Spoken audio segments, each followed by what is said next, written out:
Check. All right, we're on.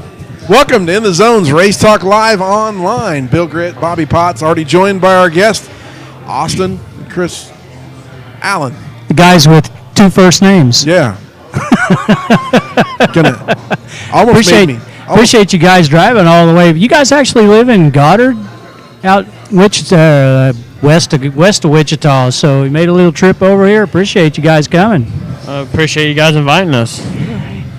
We getting a little late start here, but I think once we get to rolling, we'll have a good time. Austin, I know you've been putting a little, not only making the trip to Salina tonight, but you put on a few miles here in the past few weeks. You took in the IMCA banquet, and then you went to the PRI show. How'd things go? Yeah, IMCA banquet was a great deal. We've been there 3 years in a row now, and it's like none other Friday night when you get to go to the museum. That's a once in a lifetime deal. It's happened 3 times for me now, and this time we were accompanied by Bo Davis and his family, and that was a great deal. And it was cool to even my mom and my sister made the trip to be up there with us this year, and that was great. And then PRI this last week, and that's unlike anything for a racer. So everything from racing to machines. So you taking in the IMCA banquet. This is your third trip there, being the track champion out at Dodge City. Is it Dodge City Raceway Park? Is that what it is?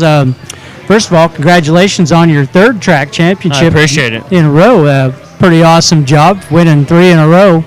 I know they get good car counts out there, so that had to be quite a challenge for you. So good job there. Yeah, I appreciate it. We actually ran our first B main this year out of 3 years in IMCA. They get a really good car count, and then that Mon Mania, they always get a real good car count for that. And Bob, I forgot the tagline. We are live here at Chuck's, 600 North Santa Fe. You need to come down and get your favorite adult beverage, join us for dinner or something like that. I forgot to say that. There is a good crowd.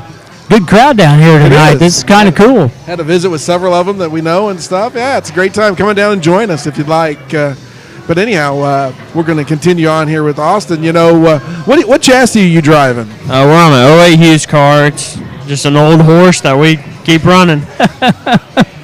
Guys, we talked a little bit about this before the show. You're an anomaly. You live around the Wichita area, but you race in Dodge City, and you race under the IMCA banner. What was your decision to do that? When me and my dad split our racing program 50-50, I told him that I didn't want to race underneath the NCRA banner anymore, and I wanted to have more fun. And we decided that IMCA was going to be the way to do that. And we the first year we did it, we ran Salina, and we ran Dodge, and we ran Mayetta, and we ran Hayes, and Joaquini, where we tried to run Joaquini. And being on the road with those guys, great experience. Corey Lagrune, we ripped the rear end out of the car at Hayes, and Corey Lagrune gave us bird cages to make it to Joaquini, and it's just felt like we were go-kart racing again, a big family. And you come out of the go-kart ranks. How many years did you spend in go-karts? Since I was 5 till I was 13. Does that help you now? Yeah. I mean, I got more laps than most of the guys can even think of having. So what was your thoughts as far as, running under the NCRA banner and then going to IMCA? You mentioned you wanted to have more fun. What's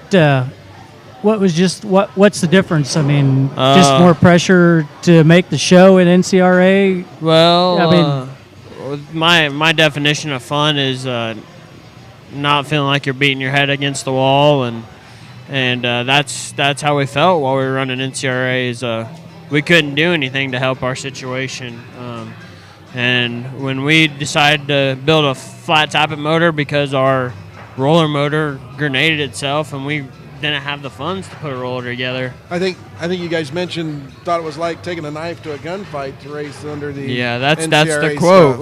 Is that what it was? That's the quote, and we got told we couldn't do it. We got told we couldn't run against the Brendan Gimmels and the budgets of the IMCA, and But with that tire's the great equalizer, and especially with the crate motor now, there's even a greater equalizer. Recent, I'm not trying to be all over the place here, but recent rule changes take the spoiler off the race car now for you. What do you think? I don't think the spoiler will hurt it much. You watch guys go from a 10th place car to a 5th place car with the crate, and then you watch guys that won't get off the open, and they just can't, no matter how much time they spend in the shop and no matter how much equipment they got, they can't beat a guy that's...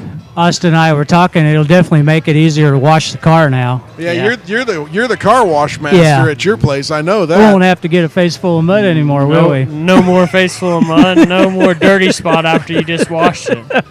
I'm not giving up mine. I want that big old blade on my car, and I think you guys' cars look better with the tailgate up than they do without them. Looks square back there. I think it's the 2 inches. I mean, I'm sure it does help a little, but like Chris was talking, you kind of want to, free the car up in the corner. Well, I mean, does the spoiler really do that much anyway? I mean, I don't think it does. I don't know.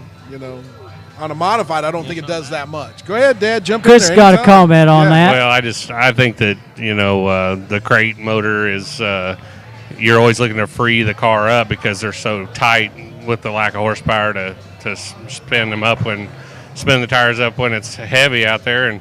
And my theory is the crate motor is probably somewhere around 7 mile an hour slower down the straightaways, probably 7 mile an hour faster in the corners, and there's 4 corners and 2 straightaways, and if you're going to free it up, one of the first things you do is get rid of the spoiler. I mean, it just is. I don't think it's going to be that big of a deficit. I think, if anything, I think it might. Might make a guy that doesn't care for the crate maybe free the car up where he doesn't feel like he's so locked down.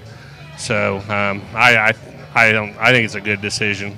But Austin, you being on, while we're talking about the crate thing, you being on having both motors in your car, having the aluminum heads and the weight off the front, did you notice any difference in the way the car drove? I mean, huge. With the Hughes car, it's in the racetrack all the time. We had to do some really creative stuff to make the car free and to make the car get up on top of the racetrack with shocks and with weight distribution and with lead in the rear end. I mean, there was a lot of nights that we would just throw stuff at it before the feature when there was a cushion, especially when you're starting 12th. I mean, that's a big deal. In a single file restart, you gotta get up on the wheel and you gotta drive in deeper than them guys. And when your car's too tight, I know what you're saying about the Dodge City racetrack too. When it's tacky out there in the heat race. For a little short, quick story, it's probably 6 or 7 years ago. We took Brian's car out there and track was really, really heavy, and we were struggling so bad. And he got hit in the left rear and flattened the left rear tire, and the next lap he ran was the fastest lap he made the whole race because the tire was flat. I mean, we finally got the car to turn. But, it's a fast racetrack when it's heavy like that. It's a really fast racetrack, and it's a beautiful facility, and the group there does a great job. But, it's funny in IMCA, I think it's just an any form of race, and wherever you race at, if you're talking to other racers, wherever they race at's tougher than where you race at. And a lot of people say, it's easy to win at Dodge. It's wide. You can race anywhere you want to. And my argument is that's right. That's why it's hard to do what Austin's done, because it is wide and they have single file restarts. And there was 2 or 3 times this year that Austin came from 25th or back and ran second. And it is a wide racetrack, so it's very friendly to somebody that's not going to follow, that's going to try and find a different line. And it's a very forgiving racetrack as far as no walls around the inside. It's got dirt in, it's got grass infield. And if you're running the top, you're still about a car width away from the top. There's the cushions quite a ways away. So it's a pretty friendly racetrack. It is a fast racetrack, but, I can think on 3 years I can probably count on one hand how many rollovers they had. there's some sheet metal and stuff like that. But usually if somebody has a problem, they can get down to the infield and the races keep going on. And it's a racer's racetrack. And that's I know drivers love that, and like we were talking too, not only the racetrack itself is nice, but Salina getting rained out. What did we get rained out? 8 times, 9 times this summer? I think it was 10 or 12, but I really think it was like 9. Yeah, but these guys would always be loading up headed to Dodge because it seems like the pit area is the always bad part. Asphalt pits. I haven't been to Dodge since it went back dirt, or since it went dirt. Last time I was down there, it was all asphalt. So I actually raced a go-kart in Dodge when I was younger, and there on the little track when it was asphalt, and it was a beautiful facility back then. And so now it's kind of looking back, there's not a lot of places that you go that's that nice. I mean, elevator and the grandstands, and I mean, my grandma was I was fortunate enough to have my grandma come up and watch, and with her being in a wheelchair, that elevator made it a heck of a lot easier. Made it good for her to get a good seat that way. For sure. Right. Exactly. Still have the elevator? Yeah. Does it really? Yep. I always tell people, when they ask me, how nice is the track at Dodge, I go, it's a dirt track, and it's got an elevator at the top of the grandstands on the front stretch. I don't need to say anymore. Good point. When I'm old and crippled, which I'm not too far from that, that's where I'm going to go watch races. So. And the season there is different than, it's not an every weekend season. Yeah, you race about 2 times a month. 2 times a month. So, I mean, if you want to go to the lake, you want to go race something else, or you want to go shoot some pigeons. I would say you want to go hunting. That's your other. That's okay. Here's a big hunter over here. That's right. And we probably ought to touch on that just a little bit. Your other hobby is hunting, right? Your dad just showed me a picture of whatever animal that was you were hunting. We shoot a lot of geese and we shoot a lot of ducks. And this year I was fortunate enough to get a bird dog and been having a blast training my bird dog. And her name's Goose, and she's Goose. And she's a year and 2 months old, and she's taught me more about myself and things I need to work on in my own life than anything. And she reflects everything I do. So you eat them, you cook them. Oh yeah, we eat everything but the pigeons we shoot during the summer. Those are coyote bait. Coyote bait. Okay. We have a lot of fun, and it's just something to keep your mind off racing when it's driving you crazy. You have some farmer friends or something you use their Nope. I go knock the doors down just like I do with the sponsors. Just keep knocking them down until they say yes. And really? Yeah, I probably already knocked on 200 or 300 doors this season just to get my 10 or 12 places I can hunt. So, Chris, do you hunt with him? No, he's taken that all on his own. I'm pretty amazed by it, and it's really the only thing besides racing that I've ever seen just trip his trigger. Like we talked about with the racing, we're probably racing an A-mod on a street stocker budget, and his hunting's the same way. We don't have a bunch of wealthy family or friends that have land to hunt on. He goes out and I tease him because I said, well, now that you got a good bird dog, I said, Goose probably gets invited on more hunts than you. You just tag along. But it's true. You have a good bird dog, and they make it easy. But no, I went out and watched him train his dog, and it's truly bring a tear to your eye seeing a boy and his dog work. I'm amazed by it. I can only imagine. I told him I work in aircraft, and I was at the NBAA Air Show, and I made it through that week, and I've got bad knees. Everybody at the racetrack knows I'm barely making up and down the grandstands. And I told him from Las Vegas, I called and I said, if I make it through this week, I'm going hunting with you. And I landed at Mid-Con at 6:30 Friday night. And when I got home, he said, we're going hunting in the morning. I said, I didn't say I was going on the first hunt after I got back. The old man needs some time to recuperate. But one of these days I'll get out there with him and just enjoy the nature part of it. I'm not much into the shooting, but it is it's one of those. I think the two sports are so different But I think one of the big things is just the wonder of not knowing if it's your night in racing. If you don't show up, you don't know whether it is. Kind of hunting. If you don't go out there, it's a little bit like fishing. You don't go, you know it's not going to be your day. Yep. So, but he does a good job of both of them, and I'm happy. The racing season gets over about the time his hunting season starts, so it's a nice break. So, before you put this down, your family has been into racing for in a long time. yeah. I know your brother David has been around painting cars forever. And you wait for the people out there listening. You say painting, but what you really mean to say is lettering because he hand paints the numbers and you call it painting because you've been in it so long. Yeah. But the other average people don't realize that Dave's one of the only ones around still that hand paints the numbers, the sponsors, and does he still do some? He of does that? a little bit of it, mostly on. He's several of the cars at the Belleville Museum are hand painted by David, and it's a lot of the old nostalgia cars are done. Little quick story in our shop that we have. David was doing all the hand painting on Clint Boyer's modifieds back when he was racing modifieds at Emporia, and also did his racing shirts. But we have a quarter panel door from Clint's modified in our shop. That's awesome. And we tell people that's that, and they want to know how we acquired it, and it was it's through David. It was there's a story about a bull or something on there too, isn't there? Yeah, there's a trucking company that's got a bull as a mascot. That's what it is. But and prior to my David and I, we grew up and went to high school with the Smith brothers and kind of got back into racing that way. But prior to that, our father Carol Allen, who's been inducted into the Speedway Hall of Fame, 81 Speedway in their Hall of Fame.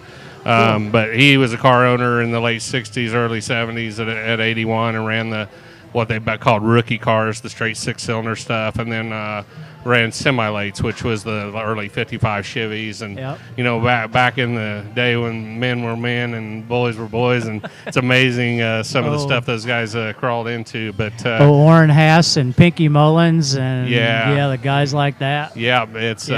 And I can remember David. I can remember coming up with my brother David and going to your dad's shop, Bobby, and lettering your dad's late models. Yeah, boy, he did a bunch of them. He did a couple of mine, my late models. When I first started, and he'd stay till 1 or 2 in the morning. Oh yeah.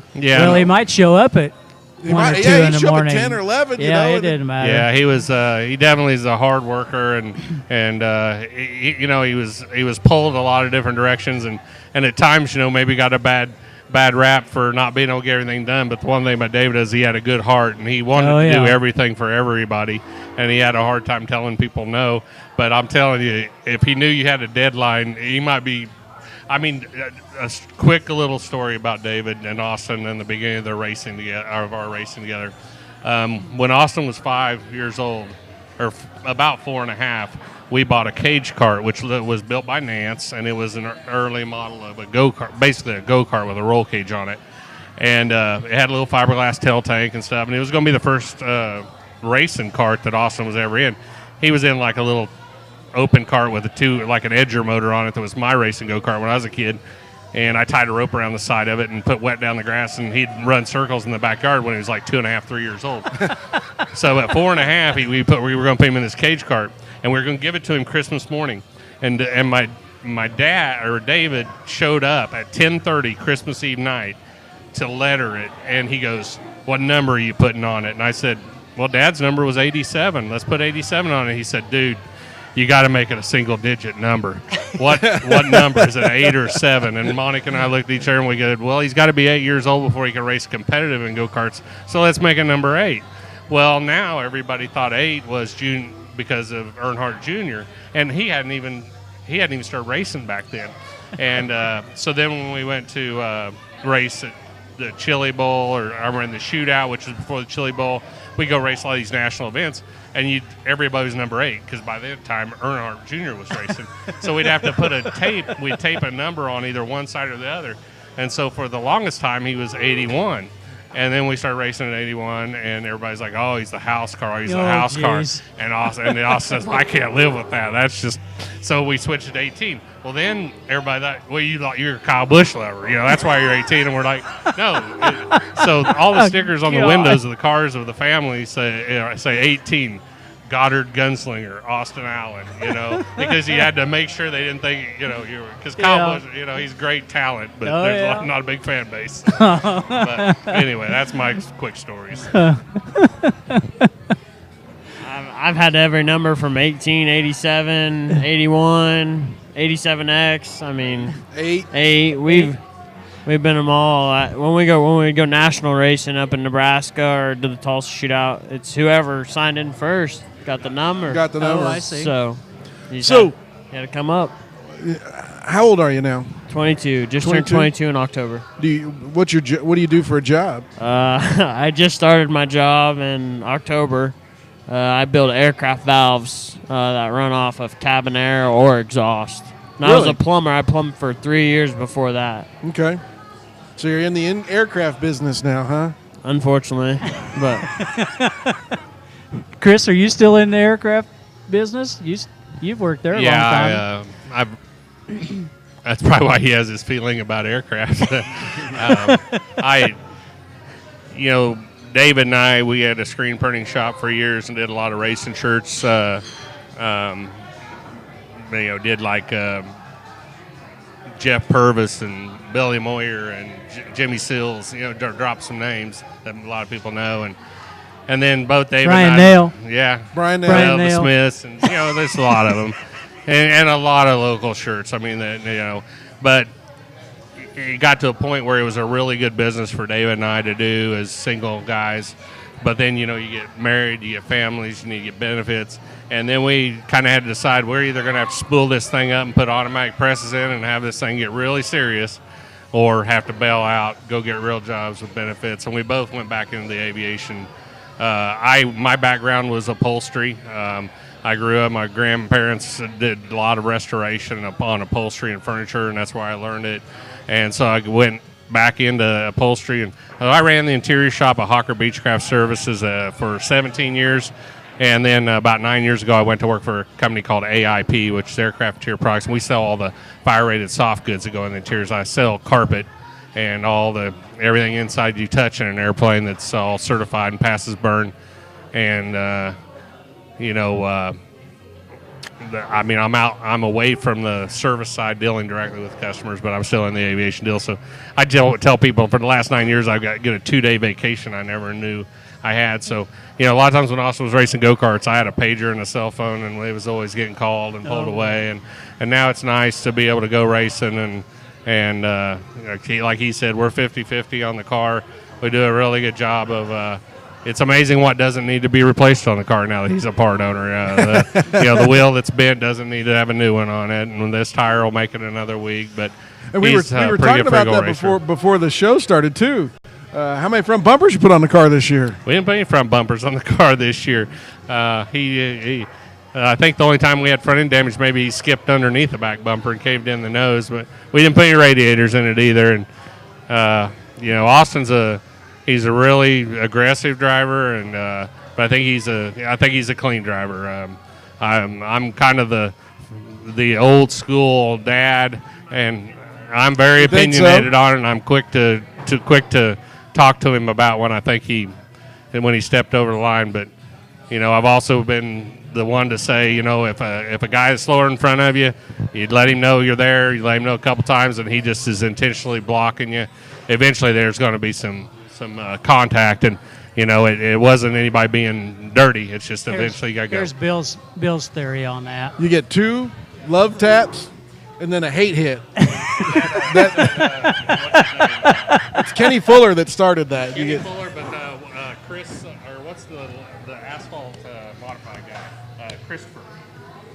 Teddy Christopher. He said, I give him the 3-tap rule. First one to let him know I'm there. Second one to let him know I'm coming by. Third one, I'm moving. When I first started racing, when I first got the Pro Stock, I don't even remember what year that was, Fuller drugged me around and he said, all right, you get in my way, you get 2 love taps and then a hate hit. Yeah, that's about right. Well, back in go-kart racing, there was no brakes. It was just the front bumper. That's what all my car builders told me. So I tell you what, they put me in an asphalt go-kart for the first time, and them boys didn't like that bumping. That's more gentlemen. Yeah, the asphalt boys didn't like me pushing on them. So, look, go ahead. Okay, coming out of the go-karts, knowing you were going to get into the bigger cars, was there somebody you kind of followed around? I mean, did somebody kind of take you under their wing and help you out? To start out with, when I was young, I mean, the Smiths, I mean, were big. I mean, that's who, the Iceman. I mean, I had all those shirts, and then Don Renfro was, Bambi Renfro, his wife, babysat me. So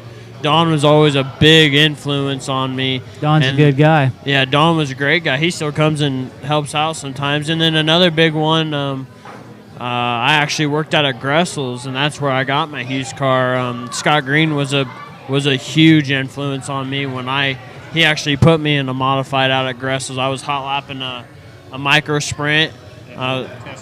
They have a little test track out back, and I was hot lapping a micro sprint, and then they brought out one of their modifieds. They were like, "Which one do you like better?" And I was like, "Well, the one with the V8, of course."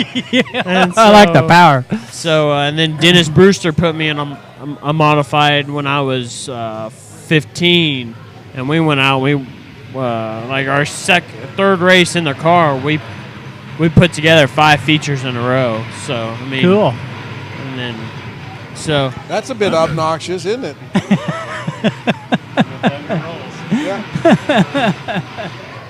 Yeah. Oh, okay. Yeah, he said it wasn't coming through. Oh, so he's listening. So. But the go-kart racing was a huge. I mean, that's a huge impact on a guy. When I didn't only race one go-kart. I raced 3 to 4 go-karts a night, 2 heat races and a feature. So this guy was busy. I was probably turning 300 to 400 laps a night, and then we'd race 2 tracks a weekend. So just tons of laps, tons. So you've raced some asphalt go-kart stuff. You're racing dirt modified. You've got 3 track championships down in Dodge City. What's next? What do you want to do next? Whatever comes. I mean, I just keep learning more, and one thing we haven't touched on is Bo Davis has been a huge impact in my racing career in the last 2 years. Bo couldn't make it tonight? Bo couldn't. He had some family stuff going on. He's got to make a big drive Wednesday mornings, so he just couldn't fit it all in. We just got back from PRI, and it's all blending together. Where would you like to take your racing career? I mean, you're looking to, you're young still. I mean, stick around dirt a little longer. I mean, yeah. I know where there's an extra seat in a late model. Well, anytime anybody wants to put me in anything, I'm more than welcome to try my hand at it. I'd love to get it, find my way into a ride and work my way from there. But, at this point, I'm doing it for the love of the sport, Well, sure. And I couldn't do it without the people that helped me. I mean, this guy sitting next to me is my only pit man. I don't have a kid that goes to the races with me. I don't have. We got very fortunate. We had a 1 flat tire last year, and Bo Davis was there to help me change a tire. I mean, he talked about his knees. I can't. When I go out on the racetrack, I know I can't pull into the pits. I mean, I got to keep that front end straight, and I got to do all I can to make it happen with what I got out there. What was your worst starting position? There was 2 times I started 25th and came and ran second. Really? Oh, yeah. Why'd you start 25th? Because at Dodge, they invert the field. So there's about 3 or 4 guys deep on the front row that are just guys that participate. Sure. So there's a lot of us participators. So when there's 6 cars behind them that are trying to make it happen on the first lap, there's typically some wrecks, and then if you stop, or if you're one of the only ones that stop, you gotta go to the back or and single fire restarts. Ooh, that's a long ways back on a single fire restart. Yeah, 20 cars. That's a long ways back. Yeah, they start 25 at Dodge. Yeah. So I mean. And the first night they run double features and we didn't get fuel in the car. Yeah, and the first night we with the crate being a little lighter, we didn't get fuel in the car between the feature and the heat race, and we were light, and we had to start dead last, and we came. So you were. I'll just ask you. You were DQ'd in the heat race. DQ'd in the for heat being race, light because yes. you didn't put fuel in it. Yep. It was Ouch. Double features. It had rained out the week before after the heat races, so we had to run the feature from the week before and then start a new show. And we were in the first heat race of the second show, and both of us missed putting fuel in the car. And he went out and won the heat, but we were DQ'd for being 10 pounds light or something. So he had to start 25th and ran second, and I think a lap. He says 2 corners. I said a lap. He'd probably won it, but the crate motor fits his style. He doesn't follow. He races right up on top of somebody, and the neat thing I think about the crate and Austin's racing is if somebody's running the very bottom, he can roll in right next to him and stay in as tight as you can. And I think with the crate, you don't have to be in the good part of the racetrack if you maintain the throttle, and I think you can kind of hold tight until you get to the corner that maybe is a little bit better. And usually at most racetracks, one end's better than the other, and you kind of maintain until you can get it. So. Yeah, that's the thing about our sport is the corners normally aren't the same. 1 and 2 and 3 and 4, they're different, and getting in them sometimes can be fun. Yeah, out at Dodge, there's many nights that they would be locked down on the bottom, and I could roll 3 or 4 cars on that last lap because I would just catch them so fast because I've found something coming from the back. Do you disagree with what he said about the crate? The crate's the boringest thing I've ever drove in my life. So what are you going to run next year? Crate or what? Or can you say? Do you want to say? What do you have? So We got a choice of everything. Yeah, it sounds like. When they put the quick change in the IMCA, it really opens it up for a guy. You can go out and buy a American Racer G60. You can go out and buy an Huser A40. You can go out and buy a Huser G60. And if you got a spec USRA motor and you got a roller motor and you got a crate, you can go race. For a guy like me from Wichita, I'm about 2.5 hours from anything I want to go do. Humboldt, Dodge, Hayes, Salina. I mean, I can go and just have fun, especially a guy like me that's going to be working a lot and helping out Bo Davis. I can just go and have fun. Yeah, this year I think I pulled all my cards and favors and everything, talked Austin into racing at Dodge for the 3rd points championship. But, even after the first couple of years, it was kind of like, okay, Dad, been there, done that. But we did it with an open motor those years, and it was kind of a nice challenge to do it with it, see what the crate was about and do it with the crate. But I think I pulled all the leverage I can, and I think probably next year we'll look at, doing a few different things. And, I kind of understand where Austin's coming from on the crate motor, from a owner standpoint or from a driver that he's financing the whole thing. The crate motor's a great deal. It makes a dry slick driver out of a lot of guys. If you start up front, you can maintain a lot longer than if you used to run with an open motor because you don't blow the corner like sometimes you. But the thing is Austin's the true racer, and the point is a race car driver wants to be the one that tames the beast. And to me, with the crate motor and all the racing that he's done, now put that in. And compared to somebody just getting in a race car for the first time or first few years, a crate motor probably is the beast. And, but he's raced NCRA. He's raced with some pretty good stuff. And a crate motor just isn't the challenge that, that he's looking for. Is it what you need to have to be competitive at these big shows at IMCA? Definitely. There's, it's all about making consistent laps, making the whole race. You definitely can make more consistent laps with a crate motor than an open motor in an IMCA where everybody's running that same thing.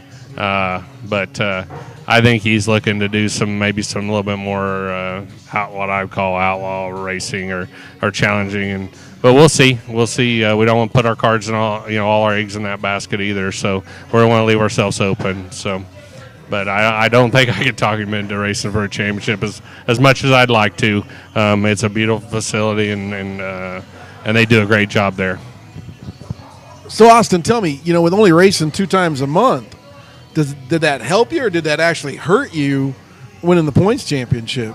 At Dodge, well, this was definitely the easiest year I've ever had winning a championship. We won the championship by 219 points. Our closest competitors quit showing up.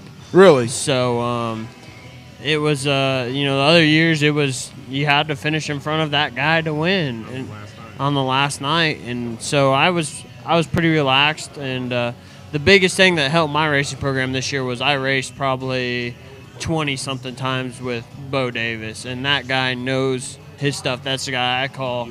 That's the guy I call when I'm sitting at Dodge and the track's slick or the track's heavy and my car's not working right. That's the guy I give a call and say, hey, what bar do I need to change? What kind of track you prefer? Hammer down or slick? Depends on the horsepower? No, I like a slick with a cushion, because then, especially at Dodge, because you got a guy running a cushion, you can go to the bottom at Dodge, and you can almost enter the corner just as hard as the guy on top with the banky, and you can make something happen wherever. But preferably, I'm a slick track guy. I'm a guy that I want to go out and make something happen that no one else can, which is hard with an open motor.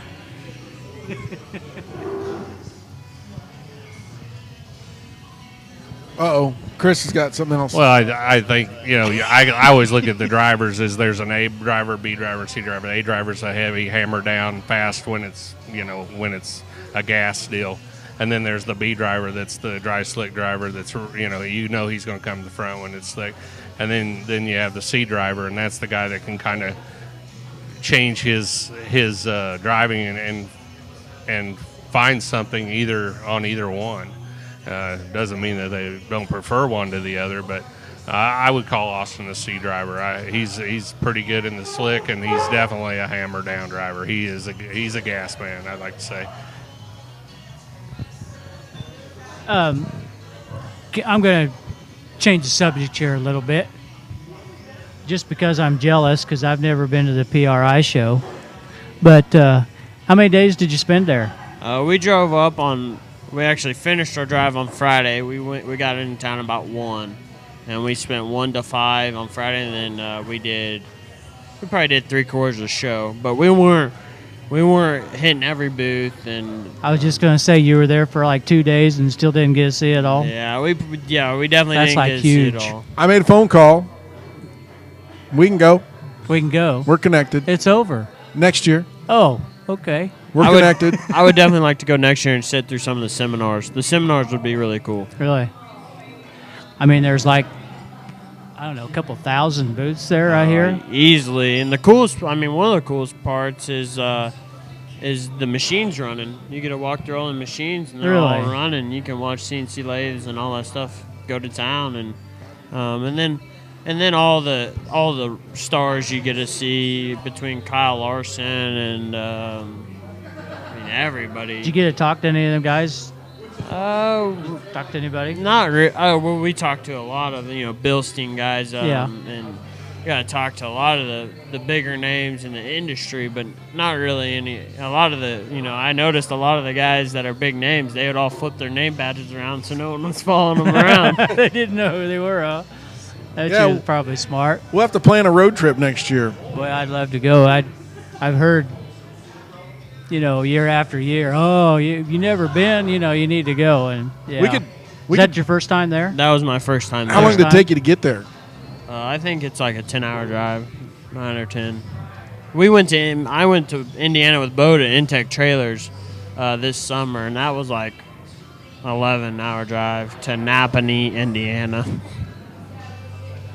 We were talking about this out shop the other day, why are all the trailer manufacturers in Indiana? I tell you what, in Napanee, Indiana, I think they manufacture like Coach. All you see when you're driving up there, and the craziest part is it's an Amish town. We went to go drop that trailer off, and there was like 200 bicycles and like 20 horse and buggies. Really?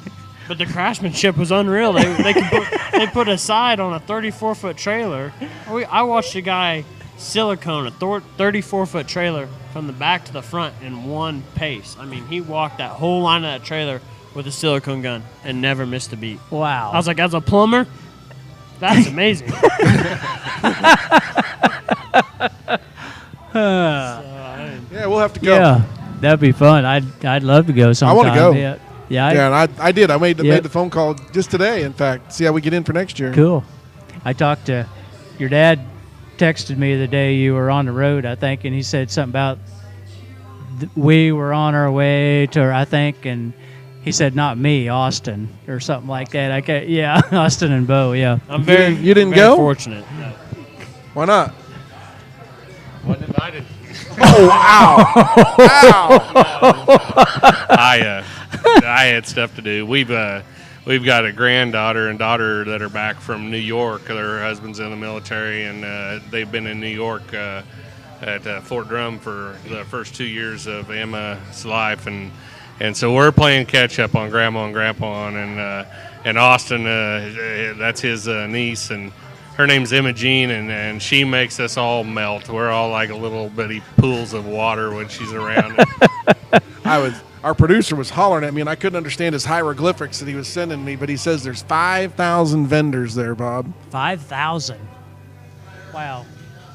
Everything. Really? Austin's 60,000 people. Every form of racing, period. Yeah, dirt bikes, snowmobiles, go-karts. I mean, I've probably seen 100 kids that had Britain or, different countries. And I was like, I really would like to know how many countries are in the house, It's unbelievable. I mean, there's so many people. If you get claustrophobic as a race car driver, that's not good.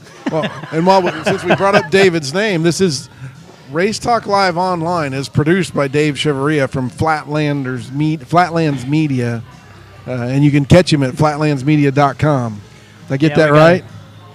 Awesome. Big special thanks to David tonight Yeah. for pushing all the buttons and getting all the wires hooked up and everything tonight. I know we had a little hiccup to get started, but he pulled through. Yeah, he did. Did a great job. Good job. I think he was getting a little irritated with me because I was like the little kid that kept saying, "Are we ready yet? Ready now, ready now." Are you And done yet? Are you ready now? Can we I go was now?" getting nervous because I had these guys drive all the way from Wichita, and I know they had people wanting to watch at home. And And then we we got want it to get done. them home in a decent hour too. That's a drive. So. Austin's got to be at work at like 5:30 in the morning. He's putting in like 55, 60 hours at work, and so he's burning his candle at both ends. Attaboy. yeah, but I've seen pictures on how he rides.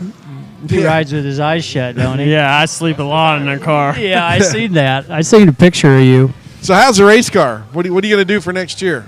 Is it apart yet, or is it just setting? I haven't even touched that race car. I've been hunting. My dad's got that thing tore down, and it'll probably go get some welds fixed. She's an old horse, so she needs a couple welds Little fixed. touch-up. And like we said, we got a ton of options. We just got to figure out which one we're putting in first. And Uncle David, we spoke to David, he'll put some sheet metal on it. Do you have a certain ritual you go through every week? I mean, do you wash the car on the same day? Yeah, we wash the car on Sundays or Mondays, depending on how lazy we are. And usually it's Sunday, and then it's just me and him in the shop. And usually I do all the rear end and all the maintenance that way. And Uncle David, I got the best sheet metal man in He comes over and the country hammers her probably, out. and he hammers her out and makes it look pretty every weekend for me to go smash the wall on hot laps.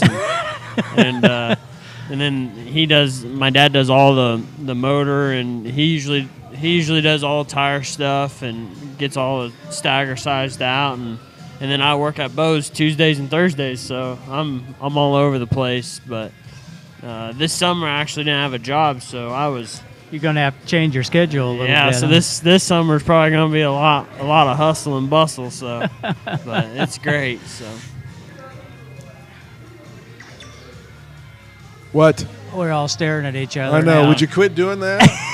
where's the next question coming Make from? me uncomfortable when you do that. Supposed to be looking over there, by the way. Anyhow, I'm sure. Yeah, here it goes. Chris Chris has got something something else. Well, I always tell people that, it's like, why is Austin so ate up with that hunting? That's just, I said, hey, it's a good thing. When racing's been your whole life since you were 5 years old, and the rides that are out there are few and far between, and things have sure changed in the racing world as far as if you are going to get a ride somewhere, you usually got to bring the sponsorship with you. And so the hunting deal, anything that gets him up at 5 o'clock in the morning isn't bad for a young guy. It keeps you out of trouble the night before, so I'm thankful that he has something else to look forward to. That's cool. The reason I checked my phone is Dave sent me a message. 3,000 booths. 3,000. 3,000 booths is what the website says at the PRI show. So wow. I've taken instructions from him. That's all. What'd you see? Dave's on it.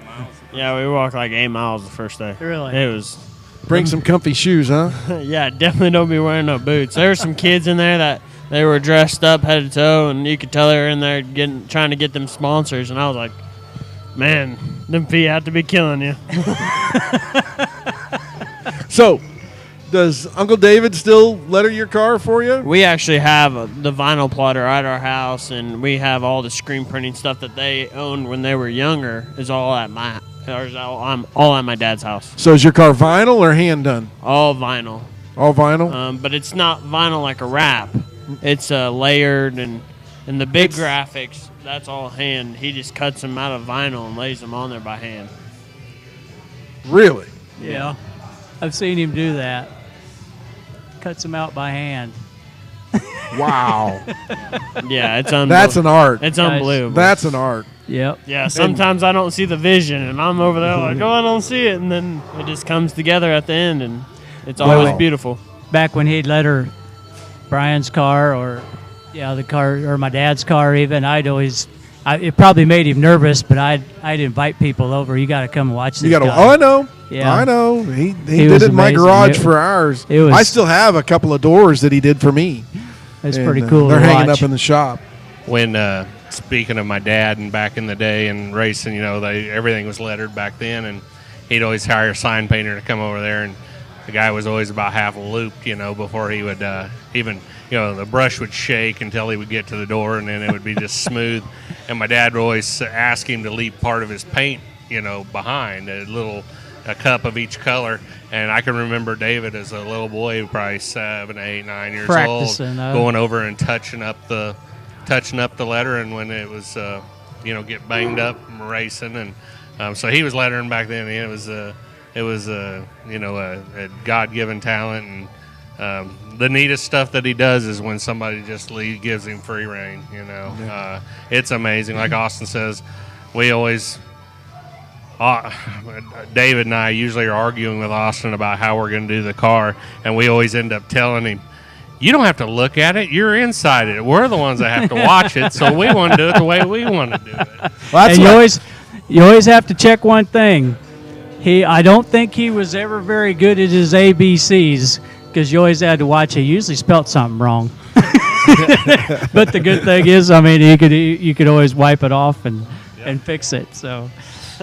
I would tell him. It was funny when he'd come work for me because I'd say, look, I'm colorblind. I don't care what it looks like. Don't care what color it is. Put it on there. And he'd just look at me and I'd say, do it. Yeah. Yeah, he always did a fantastic job. You guys, being we're talking about family, does the wife go racing with you guys? When I was young, I know you don't have a wife yet. When I was young, my mom was the chairman or the board member of all our go-kart racing, the secretary, and did all the paperwork. And he was actually the president for a while. And he was talking about that pager going off, and man, between the pager and him being the president of a club, I felt like I was on the back burner when we were trying to race, but I never was, and I always had the best of the best, and I just had to go out there and make it happen. And but Mom, it's hard for anybody, family or sponsors or anybody, to make that 2.5 hour drive. So when I was fortunate enough to race 81 at the end of the season, we had sponsors, and we had mom there, and and friends and family, and that's what it's all about. Absolutely, that's what makes this so much fun. I'm looking at. Yeah, my mom made it to the last two races of the year, and with 3 championships, it made it a little more special. Sure. I'm looking up a picture here for it. Bobby just got Facebook not that long ago. Coming out of go-karts, this is Corey Legrun's little boy. I've been watching him. He won at Emma Speedway last Saturday night. Indoor race. You got any advice for him? Don't bumper up and don't stay too long around that tire prep. Speaking of tire prep, I lost it. Corey, don't be using that tire prep on your race car. Here, I'll show you. What is he doing over there? Oh, Look at him! Look at him go. He's into the tire prep, and that's for sure. Yeah, the tire prep game's a huge part. There he is. Yeah, he couldn't wait. He couldn't wait to get down there after school and take the tires off and get after him. Yeah, and I was that little boy probably. I don't know. He's probably 6 or 7. Yeah. I was that little boy 15 years ago. So. Doing the same thing, I imagine. Yeah, I was probably in 3 different ones. That's pretty cool. They give them the opportunity to be able to race that young, like in the go-karts and learning and teaching them that age.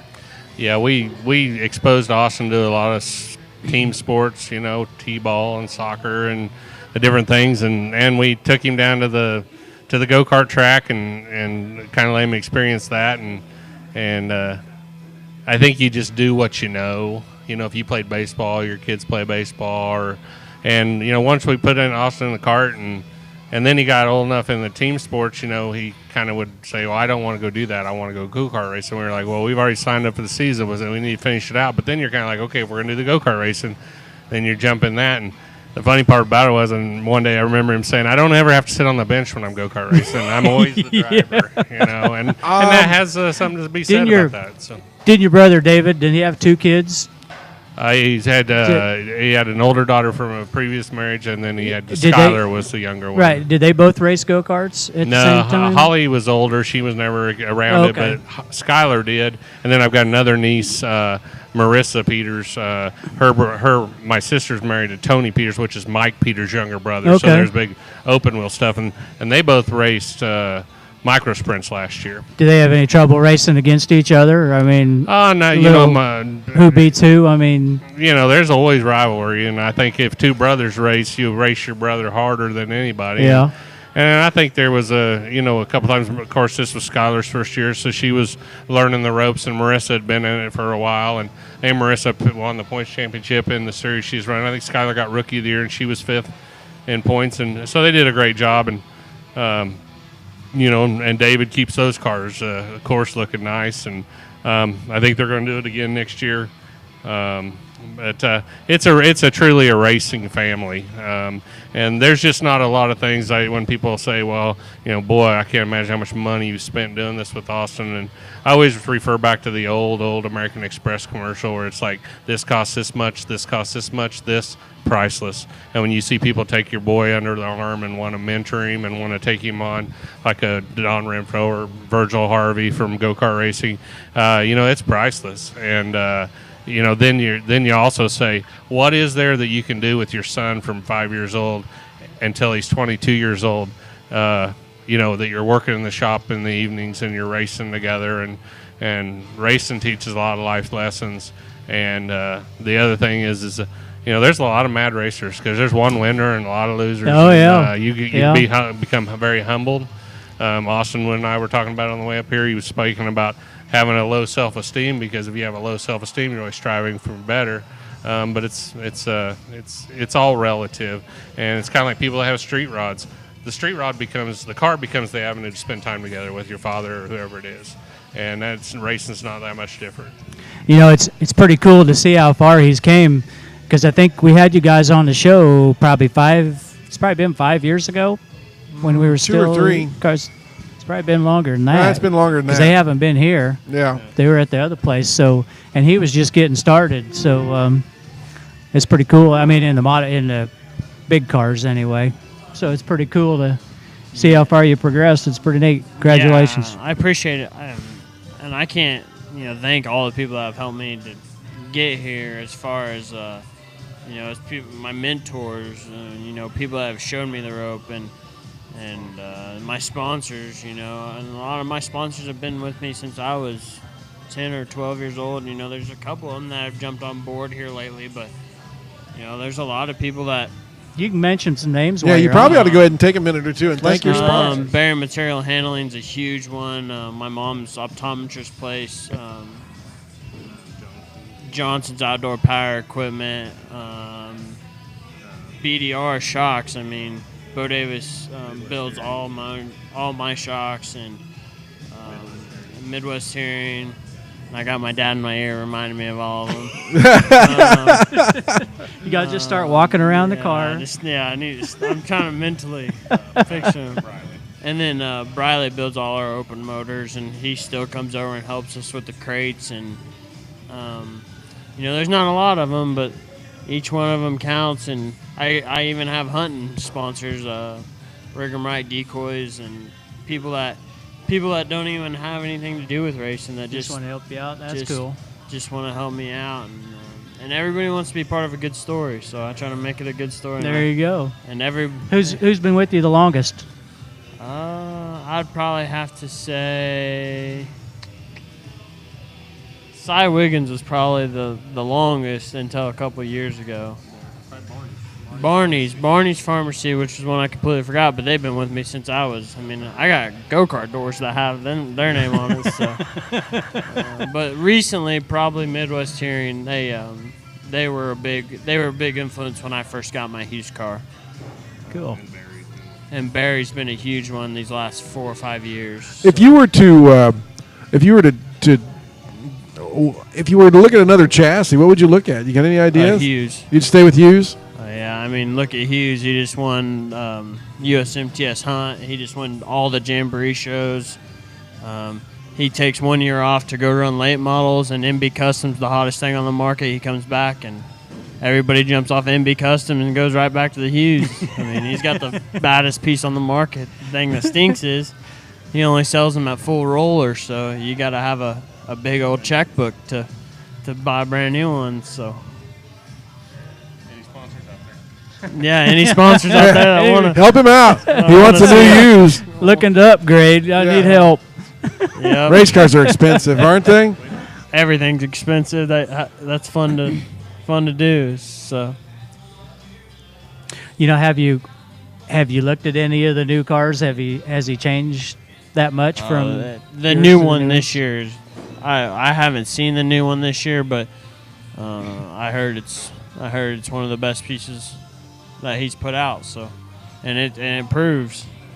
That's crazy about chassis builders because they're always wanting to improve their stuff. So they're always, kind of changing little by little. And every once in a while, they'll have a little hiccup and hit a bad one. And they'll have a hot one and they'll have a not so hot. I know Dirtworks went through the numbers. And what was all that? Of a sudden they had a bad one. And there was a bad Dirtworks out there. Was it the 7, the 6, or the 7? I know it wasn't I know it wasn't the 9 because the 9s were. The 9s were good. 9s were good.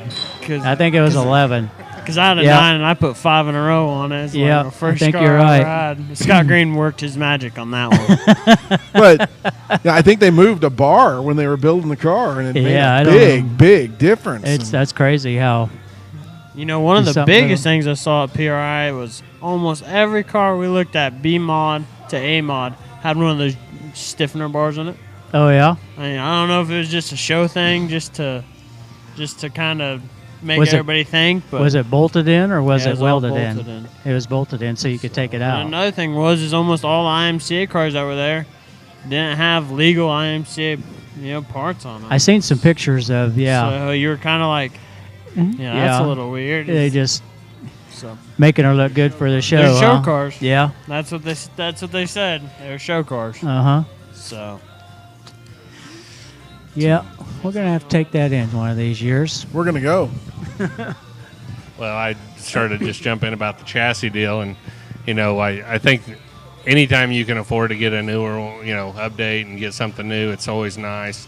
But our used car, we're not in a position where we can just go out and buy the latest chassis, and so we kind of have stuck with this one. Maybe just because we can't afford to go with anything else, but really we don't know what else is better than it. Just to say you got something different, and I think the used car is, it's one of the best pieces out there. I think even a used is a good piece, and there's a lot of guys that they take and buy a new chassis, then they run it, then they parlay it, they sell it, and then parlay it into a new car. Add a little bit of money to it, and no different than some people buying brand new cars for the to drive on the road. They drive it for a little bit, depreciates a little bit, they add some money to it. But kind of once you keep that chassis for 2 or 3 years, you're kind of, what it can generate as far as money and revenue. We're not in a position to do anything different. So it's kind of like it's kind of like taking his old girl to the dance. I mean, it's an extension of his body, and he can almost knows what it's going to do. And so then if you go with something different, there's a learning curve. How is his tech support? Have you guys had to talk to Jason at all? Or? Yeah, I mean, the first year I had the car, I was racing NCRA, and I think everybody knows that 81 Speedway is usually a pretty one-lane racetrack, and when you're following the used car, it's not the car you really want. I mean, it's a momentum car. I mean, you need to get out and go. I called Jason and I said, what can I do to make this thing go better in traffic? Well, you can't follow him. That was his first words. And I'm like, well, it's 81 Speedway. You have to follow. And he's like, well, you can't piss the car off. And I'm like, well, I need to do something so I can get in the corner and follow these guys and beat them on exit. No, this car's a momentum car. You got to go where they're not. And that's really what started the whole get an inch or two getting in the corner on the outside, and then maybe you get a foot or two coming off, just try to roll in on them guys. And, I'm a firm believer in you can't pass them following them. Nope, so that's true. You better go searching, I would rather spin out trying to make something happen than run behind a guy for 5 laps. Yeah. It's not in my nature to follow, and definitely a leader, not a follower. I think you got guys that build cars and they're either really good tech support and talking to their customers, but maybe the chassis, it doesn't talk for itself. And I think Jason's cars talk for themselves because he's a pretty quiet individual. Is he? Yeah, Is he? And he pretty much gives you the baseline and says you need to be somewhere around here. And if you get too far off of it, you better get back to it and just work on your driving style. He's pretty quiet. I mean, that's even if you're in the inner circle. Sometimes that's kind of good. I mean, there's some guys that'll get into explaining stuff that gets way over your head. Well, then that don't help you either. I mean, so sometimes the basic stuff is the best. I mean, yep. We're all racers. If some's good, more's better. Too much ought to be just right. Okay. So with a little bit of knowledge, then we're in trouble. Yeah. Knowledge can hurt you sometimes more than it can help you. Yeah, they put way too many. They put way too many holes in all them brackets, don't they? Sometimes. You've seen me. Yeah. Yeah, I can honestly say I probably don't. Especially when we're around the open motor, we don't move bars. Might be a piece of lead bolted on somewhere, but that's about it. Just like Dad said. I finally learned that this summer. That makes it fun when you get the car that close. We got racing with Brian this summer. I mean, we got to where we were just changing the right front shock. I mean, from one track to the next. When you can get that close and still go out and be competitive, that makes it fun. Yeah, and that's like what Dad was saying. She's an old horse, and I know what she's going to do when she breaks out of the gate. And, and I'm not, there's not that first lap jitter where you're like, what's she going to do in that first corner? You know what she's going to do in that first corner, so you better sell it off in there because they aren't going to. Hope they're not going in the same place, huh? Yeah. Yeah, Austin, when we first got the car, is like you're talking about all the holes, and it's like these brackets are like Swiss cheese, and we need to use them all. And it kind of got to a point where we were like, well, we're kind of giving up 2-3 spots on the first lap or two trying to figure out what the car is going to do. Maybe if we just leave it, you can just drive it through whatever the tendency, the track changed and tightened up or whatever. And, sometimes it's best to know what you're dealing with versus the unknown of throwing the kitchen sink at it and, taking until the middle of the race to drop clear to the back of the pack and before you can figure out what you need to do to go forward. Yeah, exactly. I think it took me until the last race of the year to figure out I've only got to make one adjustment to tighten my car up. And that's all it needs. I know. Bobby's like, "Are you kidding me?" I said, "Yep." Because I'd always be changing this or changing that, trying to figure that thing out. And I finally figured out that all I got to do is make one change. Yep. Most time, less is more. So. Yep. But I'm a racer. If something's good, more is better. Too much ought to be just right.